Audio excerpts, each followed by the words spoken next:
समास पढ़ेंगे आज हम, जिसे हम कंपाउंड कहते हैं। अनेक शब्दों के संक्षिप्त करके नए शब्द बनाने की प्रक्रिया को हम समास कहते हैं। जैसे महान है आत्मा, यानी एक शब्द में महात्मा हो गया। समासिक पद क्या होते हैं? अनेक शब्दों को संक्षिप्त करने की प्रक्रिया को समासिक पद कहते हैं। जैसे रसोई के लिए घर, यह अनेक शब्द है, इसको एक शब्द में करेंगे रसोई घर हो जाएगा। समास विग्रह, इसका परिभाषा देखेंगे। समासिक पद का विग्रह यानी तोड़ना समास विग्रह कहलाता है। जैसे चतुर्भुज है, इसको हम अनेक भागों में विभक्त करते हैं। जैसे चार हैं भुजाएं जिसकी, अर्थात विष्णु।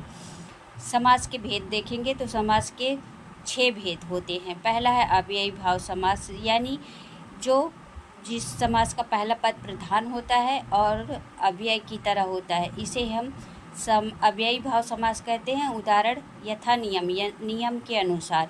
फिर दूसरा तत्पुरुष समास देखेंगे, इसमें दूसरा पद प्रधान होता है। अव्ययी भाव में पहला पद प्रधान था, इसमें दूसरा पद प्रधान होता है और दोनों पदों के बीच कारक के प्रसर्ग हट जाते हैं। जैसे देखेंगे तो ग्रंथकार, ग्रंथ को लिखने वाला, यानी कारक विभक्ति क्या है, ये विभक्ति को हट जाएगा। यथा यश प्राप्त, यश को प्राप्त यानी को हटा देंगे, यश प्राप्त हो जाएगा। फिर तत्पुरुष के भेद देखेंगे तो कर्म तत्पुरुष, करण तत्पुरुष, संप्रदान तत्पुरुष, अपादान तत्पुरुष, संबंध तत्पुरुष और अधिकरण तत्पुरुष। कर्मधारय समास, इसमें दोनों पद विशेषण, विशेष या उपमान उपमेय का संबंध होता है और उत्तर पद प्रधान होता है। जैसे पीताम्बर,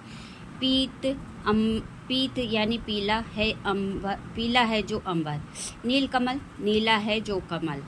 फिर हम द्विगु समास देखेंगे, जिस समास का पहला पद संख्यावाची होता है। जैसे समस्त पद समाहार यानी समूह का बोध कराते हैं, उसे द्विगु समास कहते हैं। जैसे सप्तऋषि, 7 ऋषियों का समूह। त्रिभुज, 3 भुजाओं का समूह। अनेक, इस तरह से संख्या दिया रहेगा तो वो द्विगु समास होता है। फिर हम देखेंगे द्वंद्व समास। द्वंद्व समास में जिस समास के दोनों पद प्रधान होते हैं उसे द्वंद्व कहते हैं, यानी दोनों मुख्य होते हैं। जैसे दोनों पद के योजक चिन्ह द्वारा जुड़े होते हैं। जैसे अन्न, जल, लाभ, हानि, माता पिता, ऐसे ही दोनों इम्पोर्टेंस होते हैं, यानी दोनों पद प्रधान होते हैं, द्वंद्व समास होता है। फिर हम छठा देखेंगे बहुब्रीहि समास, जिन सामासिक पद में कोई भी पद प्रधान नहीं होता बल्कि कोई तीसरा पद प्रधान होता है, उसे ही बहुब्रीहि समास कहते हैं। जैसे पीताम्बर, पीला है अंबर, यानी ये हो गया। पीत है अंबर जिसके श्री कृष्ण, यानी श्री कृष्ण जो है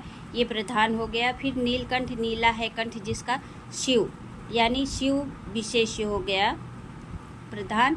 इसे ही हम बहुब्रीहि समास कहते हैं। धन्यवाद। लाइक